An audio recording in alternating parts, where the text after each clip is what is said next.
Adele Kristel, sa juhid üldtabelit pärast 7. saate lõppu. Kuidas see nüüd juhtus? Ma ei tea. Ma reaalselt ei tea, sest ma just olin seal kuskil keskel ja nüüd ma ei saa... Ei, cool. Ma ei oska mitte midagi öelda, väga lahe. Sul olid alguse poole sellised showlisemad numbrid ja nüüd sa oled hakanud vokaalsemaid numbreid tegema. Kumbasid sa ise tegelikult nagu eelistad? Mis on ühe võlud, mis teise puudused? See on hea küsimus.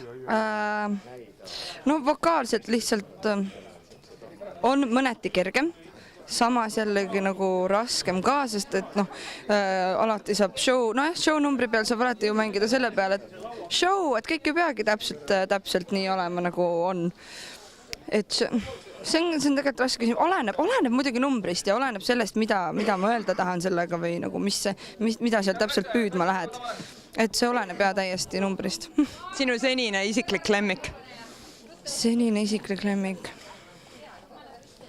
Ma arvan, et Adele ongi praegu mul kõige lemmikum, sest ma nagu suhestasin sellega ennast nagu, või ma nagu tundsin sellega kõige rohkem sidet, sest Adele on üks mu lemmik artiste üldse ja see lugu, mida ma sain teha, ma sellega olen nii emotsionaalselt seotud mingis mõttes, et ma arvan, et sellest see oli mu lemmiknumber, jah.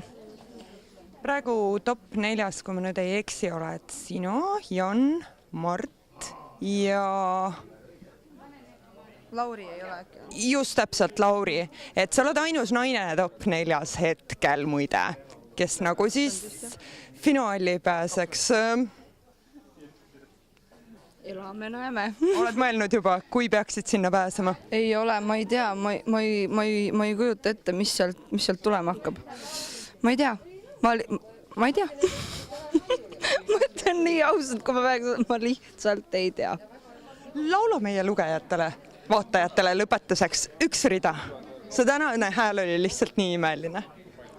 Ma ei hakka, mina ei tea, see on nii piinlik on niimoodi. Okei, ei. Jätad vahele? Ma jätan praegu vahele, seda saab järgi vaadata. Selge, vaatame järgi. Ei, ma ei taha enam. Ütle, the moment is gone. Selge. Järgmine kord. Jaa. Normaalne tiiv. See sa järgmine saada.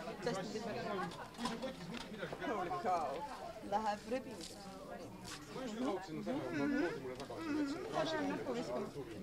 Et ma vähemalt ühte nimetist sõrme näeks.